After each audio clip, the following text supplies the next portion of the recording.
just as we were leaving, Jamie told us that Ozzy died. Yeah. Yeah, just as we were leaving. Speaking of which, speaking of the guy who he burned the candles at both ends, lad.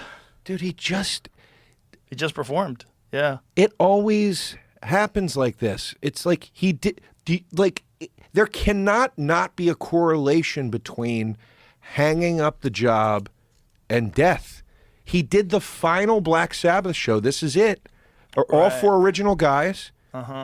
He died 2 weeks later.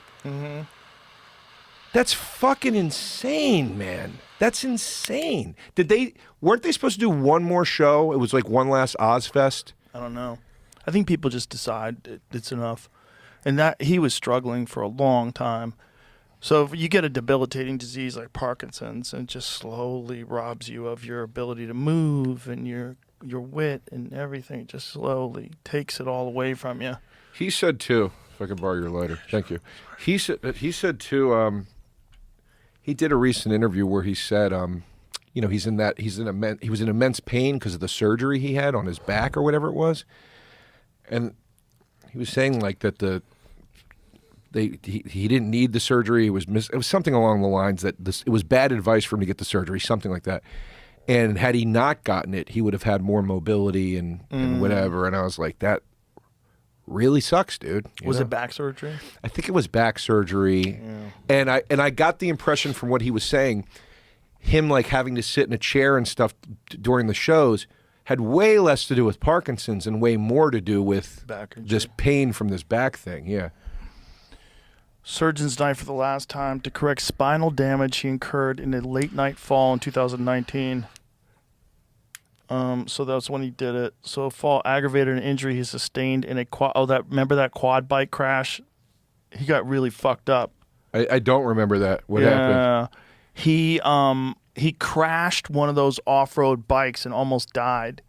I think he got pinned underneath it. It was bad. It was real bad. I remember reading about it, thinking, I think he was in the hospital for quite a while. So this new thing was, he fell, and he aggravated whatever he injured back then. Yeah. Oh, a quad bike. Oh, so it's like an ATV or whatever. They're kind of dangerous. They're heavy, and they're fast, and people fall off of them. And he was in 2003. He was still able to do something like that. Wasn't 2003? Wasn't he? Wasn't that the period of the Osbournes where he was all shaky and like shuffling around? That and might stuff? have been why he crashed, right? He might have thought he could do it and couldn't hold on to the steering wheel or the handlebars correctly. Jesus Christ! Because if you're on one of those things and it's fucking bouncing off, you could easily like go to. If your hands aren't working good, you can't hold on to the bars anymore. Yeah. Yeah, man. That's a big one, man. You lose some of these people that you just think they'll always be there. It's like, and Ozzy's one of them. I remember when Michael Jackson died, Attell said to me, he goes, it's kind of weird. It's like somebody telling you there's no more vanilla. Like it's just this part of your life. There are people that are just this, they're there, you know? Yeah. Neil Peart dying fucked me up like that. I was like, wait, there's no more Rush? Right. Wait, what? Right. Bowie, Prince, you're like Prince was a hard one. Yeah. Yeah. It's that's a bummer, man. I'm glad they got to do that. Tom Petty was another hard one. I saw him 2 days before he died. Ugh. He died the same way as Prince. Yeah. Got some bad fucking pain pills. Well, when I found out he died from the pain pills thing, it made sense. His show was great. I almost didn't go. I almost didn't go to the show because I was like, I don't know, man. Tom Petty's cool. Yeah, I guess. My friend was like, bro, how many more chances are we going to have to see Tom? I go, yeah, you're right. Let's go. I went. It was amazing. I was like, thank God I went. And we were all laughing during the show. We're like, man, he's high as shit. Did he look high as shit? Yeah, and between songs, he'd be like, look at this, man. This is love, dude. Like, he just sounded like a classic pothead, from the 60s. And then 2 days later, he died, and then the pill came thinking, and I was like, oh, man, I think he was ripped on fucking whatever cocktail they had him on or whatever, But he was awesome. He put on a fucking show. Still hit all the notes, still played the guitar great. He was great. A lot of people that just get hurt, and then they turn to those goddamn pills, and then once they get on those pills, they can't get off. Pill addiction's a motherfucker, is this it? Man. It's like one of his last shows? It is final show. His final show at Hollywood Bowl. Yeah. Wow. Yeah, so I think I saw the second to last. Yeah, he did that a lot. It was a lot of hands up in the air. He was a bad motherfucker. She was an American girl. Came out of the gate with that. Dude. Opened with American Girl. Did he really? Yeah, Wow. dude. It was just like banger after banger. You realize like how many hits that guy had. Oh my God, he has so many hits. We got to talk about this, so we might as well let it out. Last week was a fucking shocker to me. Last Tuesday, I was somewhere, and I'm driving home, and Dean Delray sends me a text. And I look at it, and it's R.I.P. Ozzy, and I go, I was like, what the fuck is that shit? And I pulled over on the 9, and I called him. I go, what are you talking about? And he goes, dude, Ozzy died. Can you believe that? 14 days after his show. That's and I'm crazy. like, I could see it happening. He waited, and, he yelled out, God bless him, whatever. And I get back, and I'm driving. And then I just started fucking hitting me, man. I'm like, what the fuck? How did Ozzy Osbourne die? And I'm sitting there, and I always had a fear as a kid. I go, I'm going to have a hard time when Ozzy dies, Charles Bronson. And the last one that's going to kill me is Julius Erving. That's the last guy that's going to go, But it didn't bother me for a little while. I was like, okay. And then I go, let me put on his first solo album. And holy fuck. I just started crying, man. I just started fucking bawling. Because I remember it was just a different time in my life.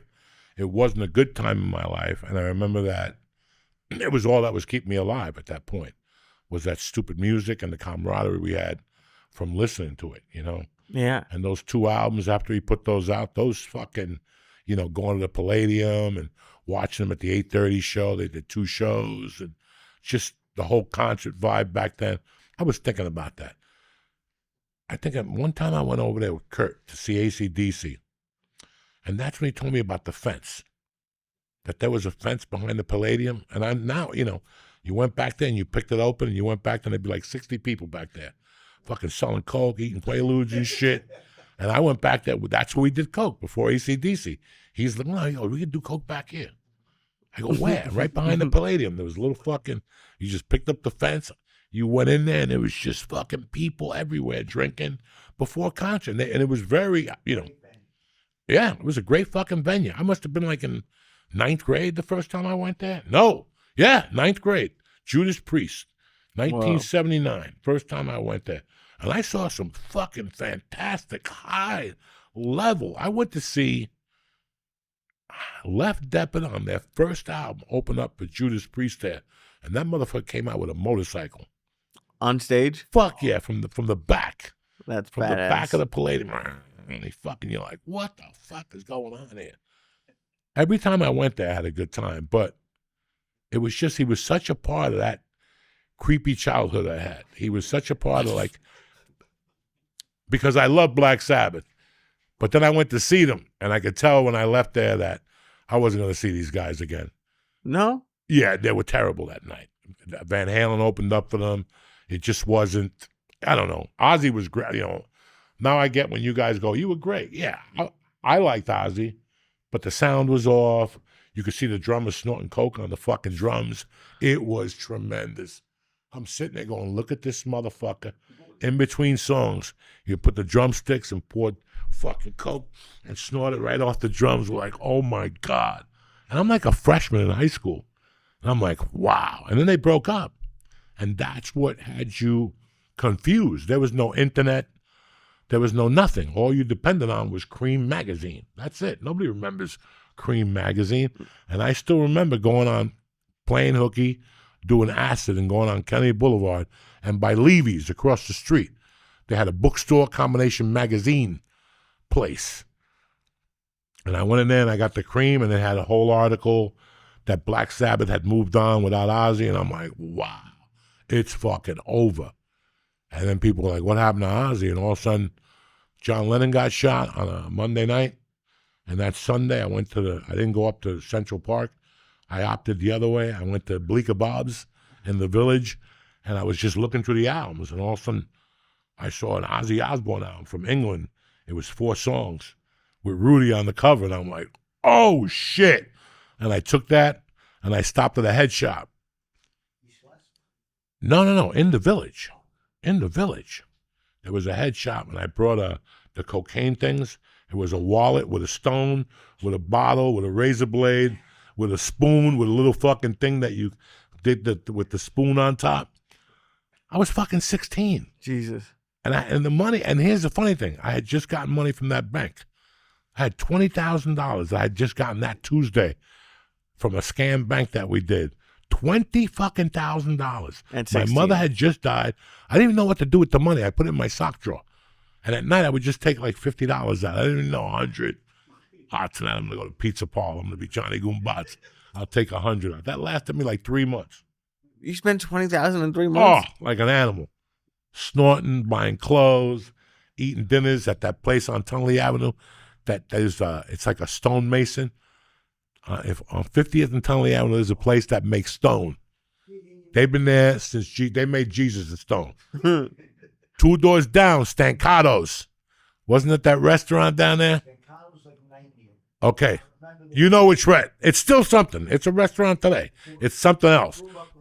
But when we were kids, that was like a big mafia hangout. Like they didn't go up on this side. They would go on that side. There was a couple of little Italian restaurants. And every time you went in there, you see 8 old guys with cigars and shit. Like, oh, I know what time it is. They wouldn't eat on the Kennedy Boulevard ones. They eat on the Tunley Avenue ones. Pretty fucking interesting.